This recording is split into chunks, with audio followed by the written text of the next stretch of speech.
Les dernières évaluations en français ne sont pas bonnes, elles sont même inquiétantes. En attendant que des mesures soient prises, que peut-on faire pour combler les lacunes en orthographe des enfants? On en parle avec nos invités.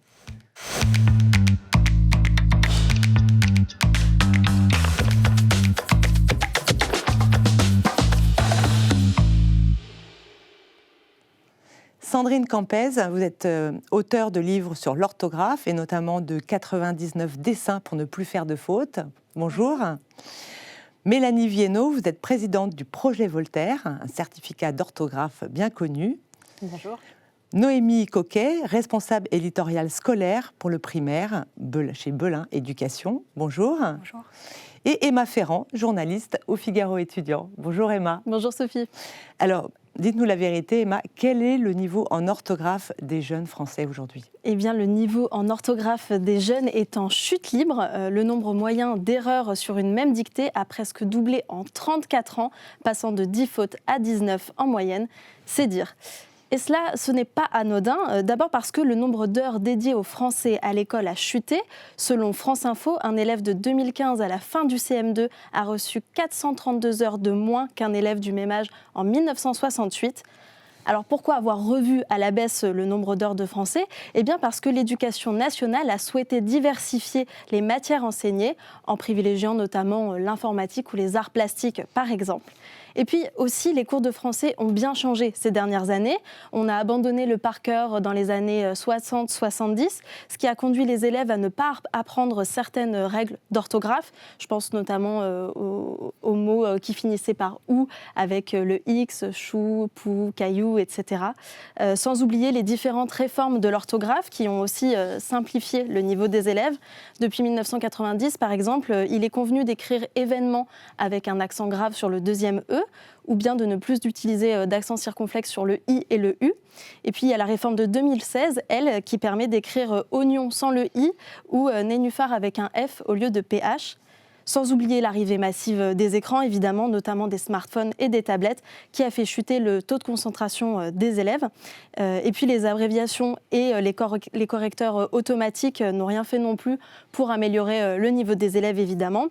Toutefois, l'État se rend bien compte de la situation et en septembre 2023, le nouveau ministre de l'Éducation nationale, Gabriel Attal, a indiqué souhaiter se concentrer sur les fondamentaux. C'est un refrain qu'on entend pas mal depuis 1984 avec François Mitterrand, mais qui, hélas, est toujours d'actualité.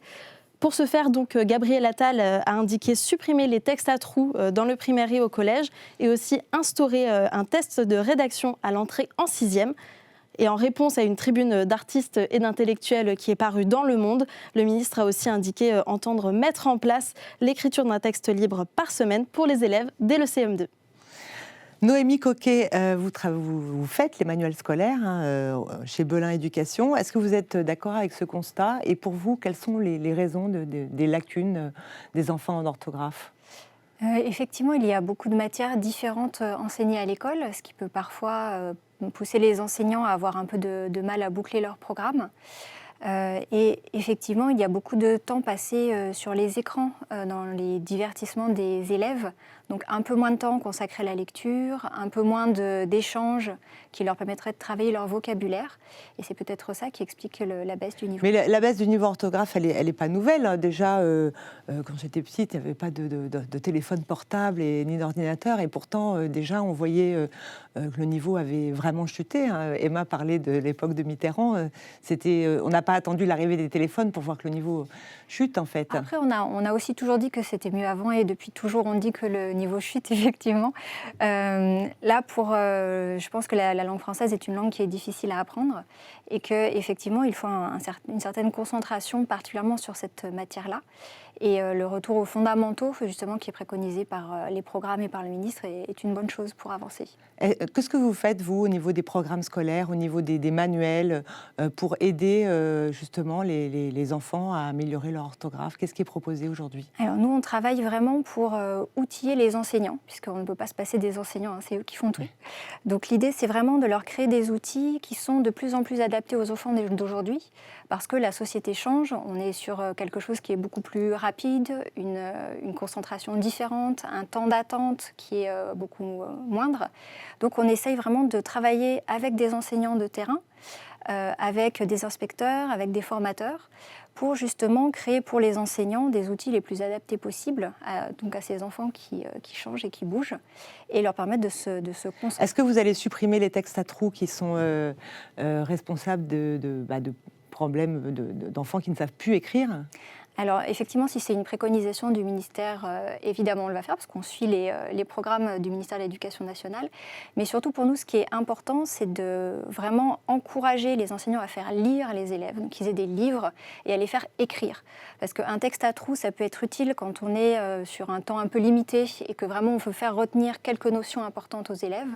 Mais il faut absolument que les élèves se saisissent du texte et qu'ils puissent produire eux-mêmes, écrire des rédactions. Et là, pour le coup, on est tout à fait parce qu'un texte à trous, on n'apprend pas à écrire la phrase. Voilà, on retient moi, je vois encore des exercices où on met NT à la fin, mais qu'est-ce que ça apprend finalement ? On ne sait pas écrire la phrase en entier. Voilà, pour nous, l'important, et c'est ce qu'on essaye de développer dans les manuels qu'on fait, c'est apprendre aux élèves à manipuler les phrases. Donc, on va leur faire réécrire des phrases, on va faire changer le temps de la phrase, on va leur faire changer le sujet de la phrase pour montrer ce qui bouge. Donc, on va vraiment beaucoup plutôt travailler sur cette matière de texte et les faire écrire ensuite, plutôt que de simplement remplir quelques blancs dans un texte à trous. Tout à fait, c'est ce qu'on travaille. D'accord. Vous avez des rendez-vous avec le ministère de l'Éducation nationale pour parler de tout ça ?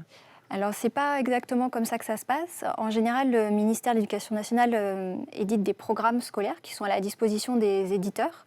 Et donc, ensuite, les éditeurs scolaires vont réunir autour d'eux des équipes d'enseignants qui vont fabriquer des manuels à partir des préconisations du ministère. D'accord. Sandrine Campez, vous n'avez pas attendu le ministère ni rien du tout pour agir, pour combler ces lacunes en orthographe, et vous avez créé une méthode pour l'orthographe par image. Est-ce que vous pouvez nous expliquer ça ? Oui, ça s'appelle la mnémographie. Alors, ça vient du grec mémné, qui veut dire mémoire, et graphie, qui est ici au sens de dessin, image. Et l'idée, c'était vraiment qu'en parallèle de l'apprentissage classique, de listes de mots, de choses qui sollicitent le cerveau gauche, on va dire, de solliciter le cerveau droit des enfants, leur intuition, leur imagination, et de les faire jouer avec ces mots. On parlait des phrases qui étaient une matière aussi à s'approprier. Là, ce sont les mots qu'on s'approprie. Et dans un mot difficile, où il y a par exemple des lettres doubles, ou des lettres un peu difficiles, un H, un Y. On voit à l'écran un exemple de votre livre. On va essayer de remplacer cette lettre ou ces lettres par un objet, un personnage, un symbole qui soit en lien avec le mot. Et donc de jouer comme ça avec cette matière qui est le mot, pour pas que ce soit quelque chose d'austère, d'étranger, enfin vraiment d'essayer de se l'approprier, de dédramatiser l'orthographe. Et ça fonctionne bien avec les élèves en classe. Oui, vous avez des résultats ? Oui, je me rends moi-même dans des écoles pour pouvoir présenter la méthode, et les enfants apprécient parce que c'est à la fois du dessin, donc on est sur du ludique, et en même temps on apprend quand même quelque chose, on apprend l'orthographe, donc de mélanger les deux, ça fonctionne toujours bien, et des enfants avec qui j'ai fait ça ne voulaient même plus partir en récréation, donc ça me fait très plaisir. Ça, c'est très bien. Mélanie Viennot, vous êtes aujourd'hui présidente du projet Voltaire. Alors ça, c'est quelque chose d'assez incroyable. C'est une société qui un jour s'est dit, je vais créer, comme il existe le certificat de Cambridge ou le TOEFL pour l'anglais, un certificat d'orthographe. Est-ce que vous pouvez nous expliquer ça ? Alors, c'est un certificat avec une méthode d'entraînement associée, effectivement, qui a été conçue plutôt pour les gens qui n'aiment pas ça au départ.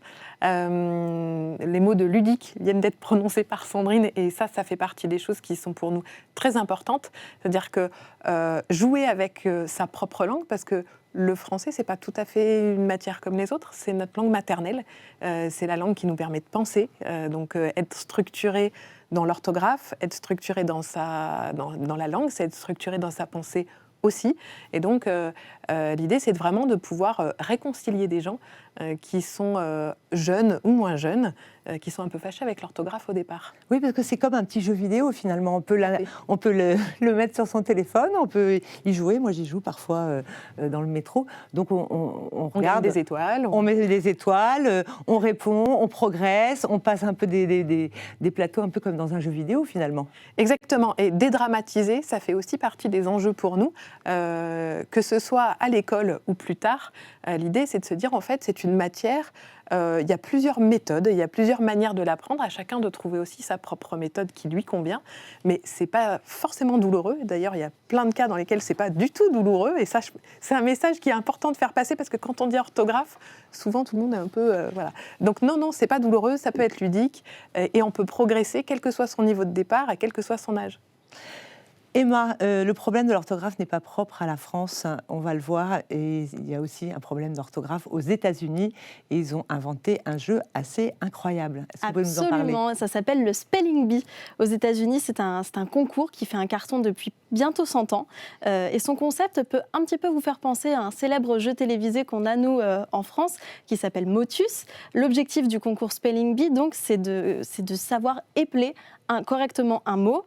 C'est retransmis à la télévision, c'est pour vous dire à quel point ça a du succès là-bas. Et bien sûr, l'idée, c'est pas d'épeler des mots simples qu'on pourrait trouver dans le dictionnaire, ce sont des mots compliqués qui sont parfois scientifiques ou médicaux. Et pour les aider justement à deviner l'orthographe correcte du mot, le jury donne également des informations aux candidats, notamment sur la nature du mot. Est-ce que c'est un nom, un adjectif, un adverbe ? Et puis, il donne aussi une courte définition du mot, ce qui permet ensuite aux candidats de réfléchir au champ lexical du mot, aux préfixes, aux suffixes, à l'étymologie aussi, et donc savoir si le mot est d'origine grecque, latine, etc., ce qui permet en général plus facilement de trouver quelle est la bonne orthographe. Et en 2023, c'est Dev Shah, qui a 14 ans, qui a gagné le concours. Le garçon est d'origine indienne, tout comme étrangement les vainqueurs de ces 18 dernières années. Il a remporté un chèque de $50 000, une coupe et plein de livres.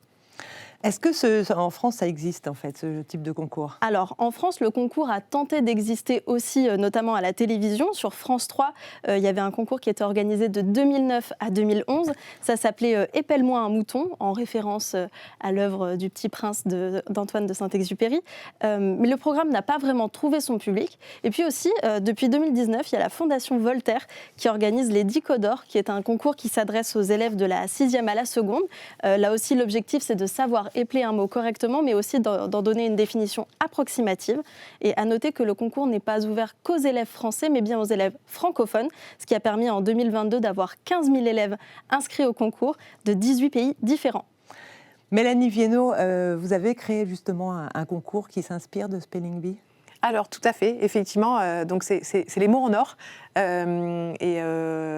Au-delà de l'épellation du mot, il y a bien le sens. Donc, les candidats doivent donner le sens des mots. C'est important. Et ça s'adresse surtout aux collégiens.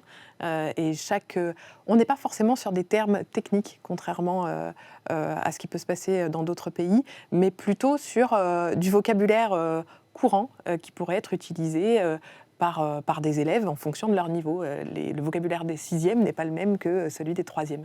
Ce qui est surprenant dans Spelling Bee, dans le jeu américain, c'est que ce sont souvent, depuis plusieurs années, des Indiens, en fait, des jeunes Indiens qui participent au concours et gagnent le concours. C'est finalement l'orthographe, c'est ce qui permet de nous unir, quelle que soit l'origine. Alors, c'est un concours francophone et nous avons de nombreux pays qui participent, quasiment tous les pays de la francophonie. Donc oui, c'est certain que c'est un vrai ciment, mais c'est notre langue et c'est notre bien commun. C'est ce qui nous permet d'échanger tous les jours. Donc évidemment que c'est rassembleur.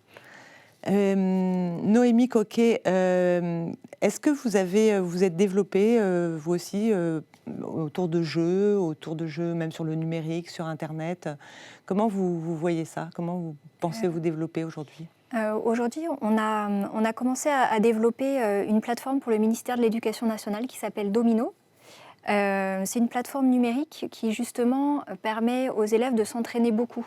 Parce que ça, c'est très important en orthographe, il faut s'entraîner beaucoup, il faut essayer énormément. Et donc, on encourage à travers cette plateforme justement les enseignants à passer du numérique au papier, du papier au numérique, pour que les élèves manipulent énormément les phrases, les cas de figure et tout ce qu'ils peuvent rencontrer, pour qu'ensuite, il y ait un certain nombre de choses qui deviennent automatiques, en fait, où la manière d'écrire devienne de plus en plus simple. Et ensuite, on va donc, comme je vous le disais, toujours terminer par de l'écriture. Et on ajoute, en fait, avec Domino, C'est un site qui est accessible à toutes les familles aujourd'hui? C'est pour les enseignants. C'est pour les enseignants, C'est pour les enseignants et les classes. C'est vraiment l'outil de l'enseignant en classe que les élèves vont pouvoir aussi utiliser. Ils vont éventuellement pouvoir se connecter avec l'enseignant pour suivre. Et donc, on ajoute à toute la palette des outils que l'enseignant a à disposition aussi un volet numérique. Ça va permettre à certains élèves justement d'être intéressés parce que c'est autre chose que la page blanche dont ils vont avoir l'habitude ou justement les cahiers à remplir. Donc, c'est vraiment un aspect, ça donne un aspect un peu ludique. Et puis, l'élève, il sait tout de suite si il a écrit quelque chose de juste ou pas, puisqu'on a une réponse immédiate. Il y a une réponse immédiate. Donc, en fait, finalement, le numérique n'est pas l'ennemi du papier. Non, il faut qu'il soit complémentaire. L'intérêt, c'est vraiment de travailler les deux en regard l'un avec l'autre. Même pendant la même séance, on peut afficher quelque chose à l'écran, écrire sur l'ardoise pour répondre et lever et montrer à l'enseignant. Donc vraiment, c'est quelque chose qui doit se faire ensemble. Et c'est ça qui tirera les meilleurs effets. Beaucoup d'enfants de famille pensent qu'ils sont mauvais en orthographe parce qu'ils sont... Il y a évidemment la dyslexie, des problèmes neurologiques qui sont la cause de problèmes en orthographe. Mais la plupart d'entre nous, si on fait des fautes d'orthographe, c'est que tout simplement, nous n'avons pas acquis des automatismes. Au projet Voltaire, vous essayez de rendre ces automatismes finalement On a effectivement automatiques. une technologie qui nous permet de travailler sur ce qu'on appelle de l'ancrage mémoriel, qui permet d'ancrer des réflexes. L'objectif étant que quand vous écrivez un texte, vous ne soyez pas bloqué à chaque accord du participe passé, au hasard. On n'est pas à réfléchir finalement, que ce soit comme le vélo. Et que le cerveau puisse avoir toute sa disponibilité pour être sur ce qu'on a envie de transmettre, parce que la langue, ça permet surtout de transmettre. Donc oui, il s'agit effectivement d'ancrer des réflexes, et pour ça, le numérique n'est pas un ennemi, bien au contraire. Et le fait qu'il y ait des correcteurs maintenant sur les téléphones portables, que l'IA finalement soit utilisée pour corriger les textes, c'est pas un frein à l'apprentissage? Est-ce que c'est un frein à l'apprentissage? Alors, ça dépend de quelle orthographe on parle. Là, Sandrine en parlerait bien mieux que moi, mais entre de l'orthographe lexicale, où on est vraiment hirondelle, ça prend un L ou deux L, et puis de l'orthographe grammaticale, où là, on est vraiment sur la structuration de la langue, ce qui est lié au sens. Le fait que ça prenne un S ou pas, ça dépend si on est sur du conditionnel, du futur. Donc, ça change aussi le sens de ce qu'on veut expliciter, en fait.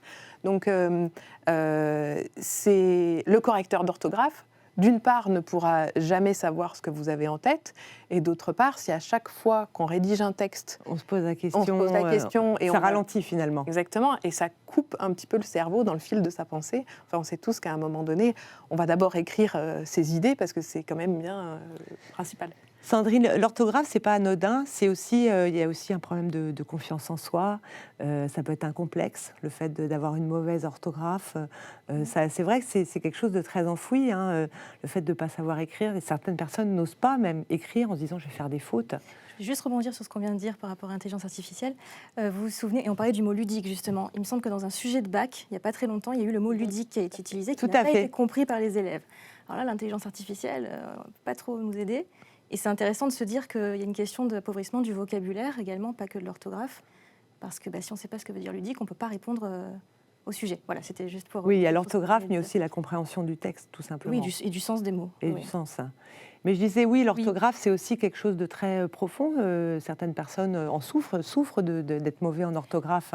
Oui, c'est pour ça qu'on essaye toujours d'être orienté sur les solutions et d'essayer de dédramatiser, déculpabiliser, de s'amuser, pour pas que ça devienne effectivement un marqueur social.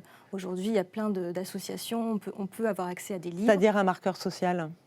Eh bien, pour des enfants qui vont avoir accès au sein de la famille, par exemple, à des outils, des livres qui vont leur permettre peut-être d'avoir un bagage culturel, orthographique aussi, et de vocabulaire également plus important. Donc, et puis c'est vrai que vous dites un marqueur social, on voit qu'aujourd'hui tout est écrit finalement, on voit même sur les forums, sur les réseaux sociaux, tout se passe par l'écrit, et là on voit, c'est vrai, les différences de niveau.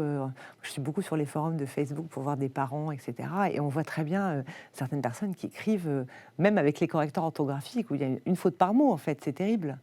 Et ça sépare un peu, oui, les classes sociales, en fait. Moi, ce que je remarque en ce moment, donc en travaillant notamment pour Projet Voltaire, c'est que, alors moi, je ne vois pas les fautes que font les enfants, mais je vois celles des adultes. Et depuis quelques mois, j'observe qu'il y a des erreurs qui arrivent sur par exemple, des adjectifs qui se retrouvent conjugués comme des verbes ou des noms des noms conjugués comme des verbes. Par exemple, les scientifiques pensent que, scientifique ENT. Donc là, les adultes d'aujourd'hui sont bien les élèves d'hier. Donc ça veut dire qu'il y a eu des... On revient à cette histoire de fondamentaux. On ne sait plus trop aujourd'hui ce que c'est un nom, ce que c'est un verbe, ce que c'est un adjectif, un COD, un COI, n'en parlons pas. Et donc ça, je pense que et les adultes en souffrent aujourd'hui. Ils ont oublié ces notions-là. Et sans ces notions-là, on ne peut pas... Ils n'ont pas acquis ces automatismes finalement, ou alors ils n'ont pas l'occasion d'écrire souvent et ils ont perdu ces automatismes. Est-ce qu'ils les ont bien intégrés déjà quand ils étaient à l'école ? Est-ce qu'ils les ont oubliés ensuite ? Après, l'orthographe, on le sait bien, ça se travaille tout au long de sa vie. Le projet Voltaire propose ces solutions-là et à tout âge, on peut s'améliorer. Oui, et puis la dégringolade de l'orthographe, comme vous disiez, c'est pas nouveau. À chaque fois, on dit que ça empire. Mais quand même, tout le monde a dans la mémoire des grands-parents qui pourtant n'avaient pas fait d'études et qui avaient une orthographe extraordinaire. Pourquoi ? On leur demandait, je pense, moins de choses. On les faisait travailler sur beaucoup moins d'autres matières. Les enfants d'aujourd'hui, comme on le disait tout à l'heure, travaillent à la fois sur des disciplines, sur des sciences, il y a des choses qui sont beaucoup plus approfondies en fait. Et c'est pour ça qu'on consacre un peu moins de temps juste aux fondamentaux. Et c'est peut-être pour ça qu'il y a un ancrage justement moins bon qui se fait. Alors que les grands-parents avaient beaucoup plus de place sur le français et les mathématiques. Et puis le reste était vu éventuellement plus tard ou autrement. Ça peut faire partie des raisons qui expliquent ça. J'ai envie de dire que le problème d'orthographe, ça concerne aussi beaucoup les adultes. Ce sont des adultes qui achètent votre livre, Sandrine Campès ? Des adultes aussi. Ou c'est des mères de famille ou des parents qui achètent pour leurs enfants ? Tout âge. Tout âge ? C'est pour le travail, c'est pourquoi ? Oui, ils savent très bien que quand... C'est les deux. Professionnellement, il y a des courriels qu'il faut envoyer et essayer de faire un minimum de fautes.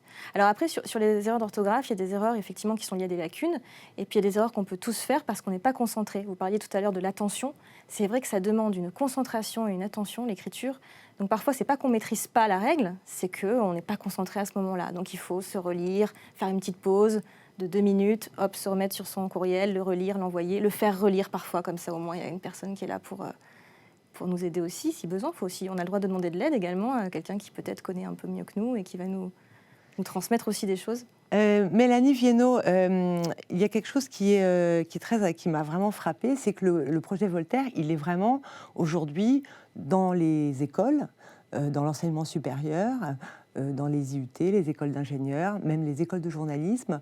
Les enfants passent le certificat Voltaire aujourd'hui dans certains lycées. Comment est-ce possible ?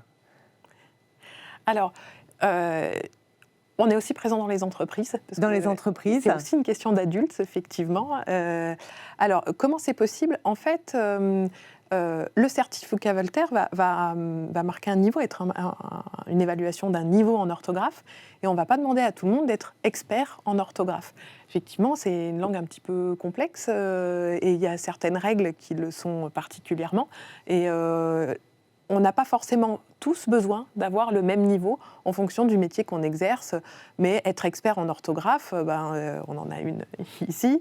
On a des formateurs en orthographe, des enseignants qui ont besoin d'avoir ce très très haut niveau, des journalistes effectivement, parce que c'est des rédacteurs professionnels, mais quelqu'un qui va devoir rédiger des courriels dans sa vie. Moi, je le vois maintenant sur des professionnelle. CV de jeunes journalistes qui me disent « j'ai le certificat Voltaire ». Franchement, je suis étonnée. Jamais j'aurais imaginé... Alors tout dépend à quel niveau, mais oui, c'est le plus en plus fréquent, en certificat tout cas. Voltaire aujourd'hui, c'est 450 000 personnes à peu près qui l'ont passé, et on a une trentaine de personnes qui ont eu 1000 points sur 1000 à date. D'accord. Donc il y a qui très peu de gens. Alors j'ai pas les 30 noms, et de toute façon si je les avais, je vous les donnerais pas. Mais c'est Les surdoués de l'orthographe. Exactement. Tout ça pour dire que c'est quand même assez rare, en tout cas relativement exceptionnel, de ne pas faire de fautes du tout. D'accord. Donc si on fait des fautes, c'est pas si grave, ça arrive à tout le monde. Exactement. Nous aussi, et les journalistes, on sait qu'on en fait aussi, et qui sont publiés. Mais c'est vrai que c'est sidérant de se dire, aujourd'hui, bientôt, il y aura le bac, et puis dans je sais pas, sur Parcoursup, dans le dossier de Parcoursup, eh bien, il y aura le certificat Voltaire, quand on met le certificat de Cambridge. Mais tous les employeurs le disent aujourd'hui.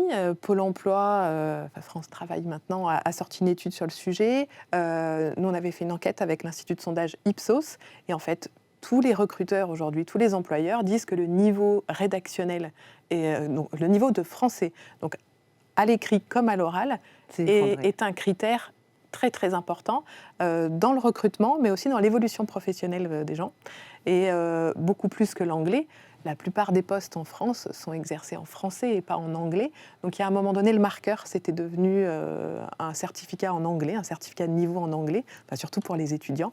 Et tout le monde est en train de se rendre compte qu'en fait, le niveau en français est un marqueur important. Un marqueur social aussi, ce que vous disiez. Alors là, en tout cas, pour les recruteurs, vraiment, c'est le marqueur de je recrute quelqu'un et ensuite, je vais pouvoir, d'un point de vue professionnel, le faire évoluer parce qu'il a un bon niveau en français. Donc c'est pour ça que c'est incroyable de se dire que jusqu'à présent, le certificat, c'était finalement le bac. Et aujourd'hui, on a besoin d'un certificat autre pour dire cette personne est bonne en français. Donc c'est quand même un peu surprenant. Merci beaucoup d'avoir participé à cette émission et merci beaucoup de tous œuvrer pour remonter le niveau en orthographe de nos enfants. Et je vous dis à très bientôt dans une autre émission de Paris d'école. Merci.